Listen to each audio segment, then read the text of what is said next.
Megan McCaleb.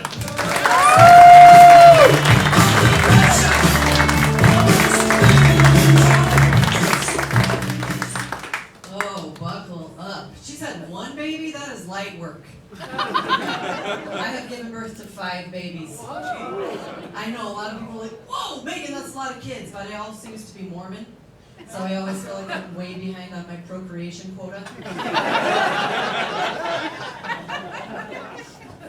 Anyway, they're great. They're lovely. It's awesome. One of those kids, though, was 11 pounds. Whoa.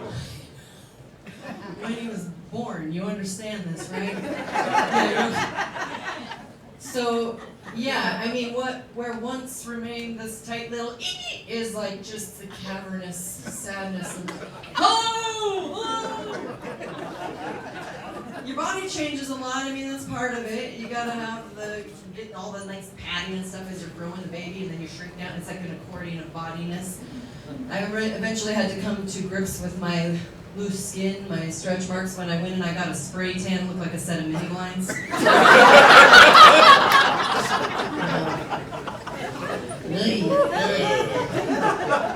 Trying to put a bra on anymore is like trying to put one onto those air tube wobbly arm guys outside of the car dealership. They're just flapping around.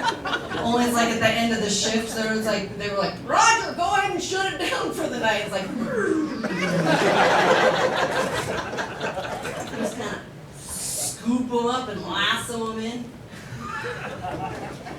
No, it's also like my bra cups don't fit anymore. It's sort of like, you know when you're separating the yolks from the whites, right? Essentially, they're like, how many more boob jokes do I have? A few. We're gonna keep going. Years ago actually, this was pre-COVID, I was really excited. I got to go MC this like really fancy gala, and I was like, ooh, I'm gonna go all out. So I got this like really hot little number. It was super low cut, totally backless. I'm like, I don't normally show this much skin. Like, what do I do here? I was like, oh my gosh, I gotta get some Maybelline True Match to cover up my back knee, first of all. And I was like, what kind of bra do you even wear with something like this? Some of you ladies know, it's those little adhesive sort of chicken cutlet looking situations. And I remember looking at the box at Target and on the little end cap there, I'm like, this is false advertising. This little 20-something-year-old woman does not need this type of thing. I'm like, let's see if it works. So I get home and I just start like gathering all the loose skin, like, I spit, sorry, well, you're just barely out of my spit range here. So, okay. I'll catch you for it, and I'm like just gathering, just like so many whoopee cushions that have gone before, just. And I'm like, oh crap, I think I bent my nipple under there. And then there's the tiniest little plastic clip that you have to like gather. You just pull them together, and you just clip it, and then boom, you've got cleavage, and it's like, hello. These things are like the Josh Groban of undergarments. It's like, you raise me up. Or like even later after there's a key change, it's like, you raise me up. I'm like, let's go, girls, because you know the nipples are askew under there. Anyway, so I get to it, and I'm just feeling myself. All the heads are turning, eyes are on me. I'm like, oh yeah, hey everyone, hi. And I was just like, oh, I didn't pick up the vibe though. They were just like, early onset midlife crisis is this year's hottest fashion trend. I was like, I nailed it! Shimmy my way up to the stage and was like, what the heck was that sound? And I was like, your confidence will get shook a little bit when it sounds like you got Hannibal Lecter in your dress. I was like, hold still, okay. Now when you get home, you don't just rip those things off like a Band-Aid. No. No. You gotta grab the side here. You gotta really brace yourself. And you gotta commit. And you just pull. You just pull with all your might. You're like, whoa, that stretches like crazy. It's like pulling taffy. And then all this sweat just started cascading down my body. Just washing away every last shred of self-respect. It's impressive though. Those things are like the Hoover Dam for boob sweats. Pretty remarkable. Actually, I've been into fitness a lot. I've been trying a lot of different things, and like some of the obvious ones, like strength training and getting, ladies, creatine and strength training is no joke. We got to take care of our aging bodies. But for one time after my divorce, I thought it'd be really fun to try pole dancing. And it sounds sexy, not when I do it. Because here's what happens is you have to clamp on. And you have to really know how to grip. And those ladies, like, God bless them, they know how to do some things. You got skills, because when I tried to do it, I was like, kind of sounds like when you're letting air out of a balloon. It was like,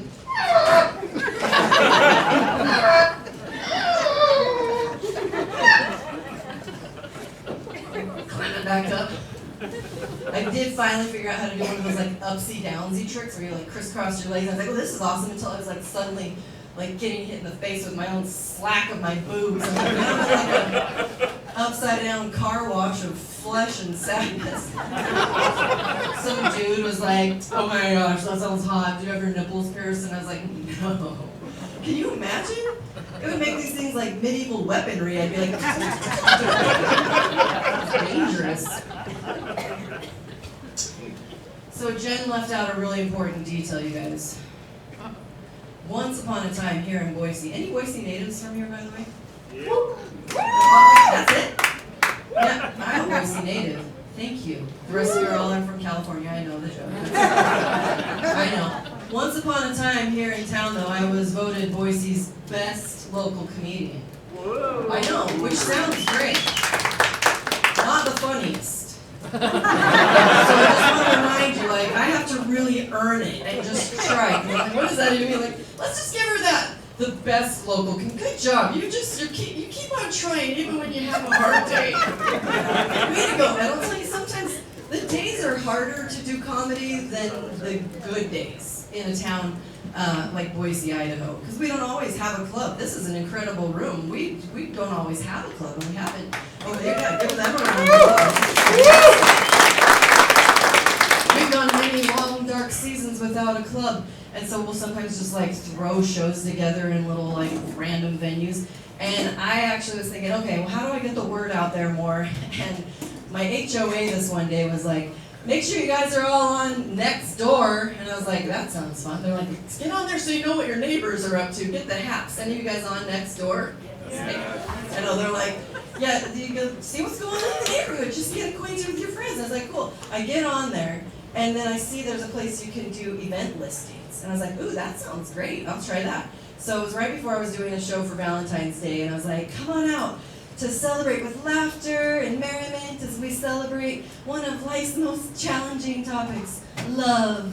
And by the next morning, someone named Sharon from Austin Creek Subdivision had written all caps N-O, period.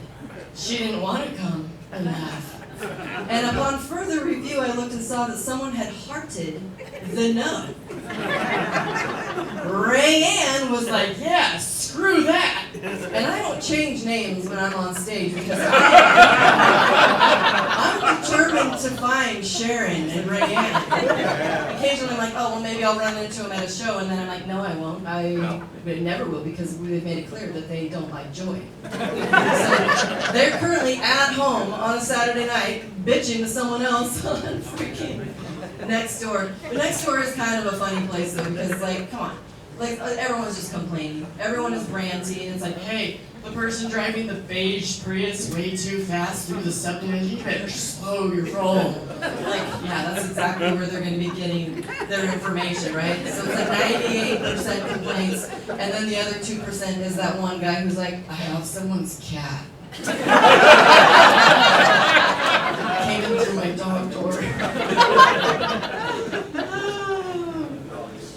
Oh, it's fun to be a lady most of the time, except for the classic thing, which I can't even believe I'm saying this, but even as recently as 2 weeks ago, someone had the audacity to tell me that I would look prettier if I smiled. Oh no. And I was like this? Thank you! How about now? Does this appeal for you, sir? Oh, tell me about all my pretty features now. Does that help? I'm like, it's amazing to me. like, we do all kind of look grumpy a lot. Like, we all, that's our natural state as human beings is RBF, right? So I'm not the only one. And you guys, by the way, you would look prettier too if you smiled less like a creep. Okay? Anyhow. But some of us, it's just like our natural state. When we're not doing a whole lot, we're looking grumpy, right? We all have RBF. And I got to thinking, like, what would the alternative be? What would a better alternative be than resting bitch face? Resting pleasant face? Just... I tried it. I've been trying it. When you are just smiling, looking real pleasant, it makes people in the Winco produce section very uncomfortable. So, okay, what else? Resting, terrified face? What if we all went around and were like, ah! Oh no! Oh dear! Like, it'd be unhinged. Just like my general state. Okay, wait. I just thought of one. Okay, I think I thought of it just now. You're seeing it live. Okay. What if we do resting O face? She is all on board. You want to demonstrate for the others? I'm not going to demonstrate. Can you? Come on. It's weird though. That's like, yeah, we're all. I'm like, who decided to call it resting bitch face anyway? This bitch hasn't rested in 18 years. Who is getting any kind of rest these days? Not to mention the 5 kids that I said earlier, but I also have grandkids. I got 2 grandbabies, which is so wild. My work is done here. I could get hit by a bus tomorrow, and I have done my job. They were right, like Jen's right though, their life changes. It takes a different path. Like I remember when once upon a time I drove my Jeep, my favorite Jeep Wrangler, my dream car. It was an orange Jeep Wrangler Sahara. And I loved it, because if you're a Jeep driver, you know there's a little something special about it. Any Wrangler drivers out there? Okay, for the rest of you, let me bring you up to speed. Some of you are like, oh, we know Jeep drivers, you guys are very annoying. With your reduxing or whatever. Okay, well, when you're driving a Jeep Wrangler, you are part of something bigger than yourself.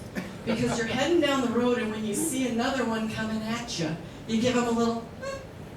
It's a little wavy wave, a little peace sign wavy wave between you and the other Jeep drivers, and you have a comrade out there. You just feel like it's nice to be part of something really bigger than yourself, right?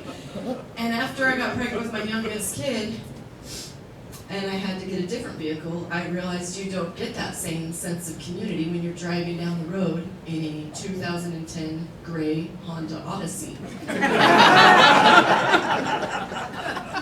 I tried. As I was driving down the road, I was like, maybe if I lock eyes and I like really put a lot into it, I can like make sure someone knows there's a Jeep girl stuck inside here. I'm like, oh, here comes one. All right, let's try. Focus, maybe. Focus. I'm like, you see that?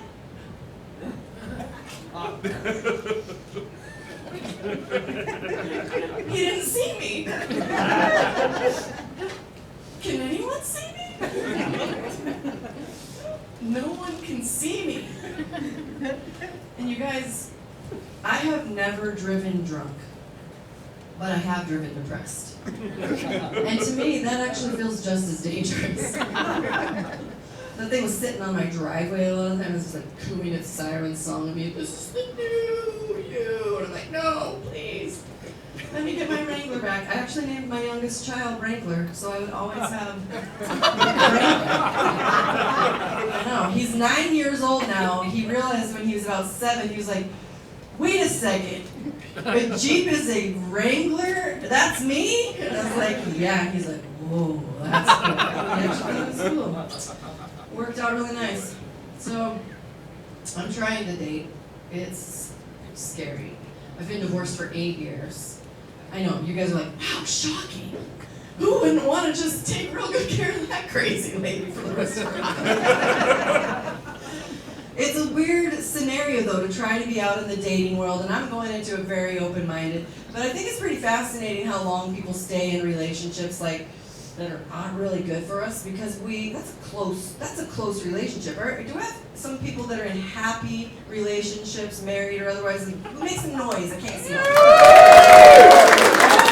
I suspected that an audience for Brad Upton might be a little more wholesome, morally aligned, good values, taking care of each other in a happy marriage until death do they part.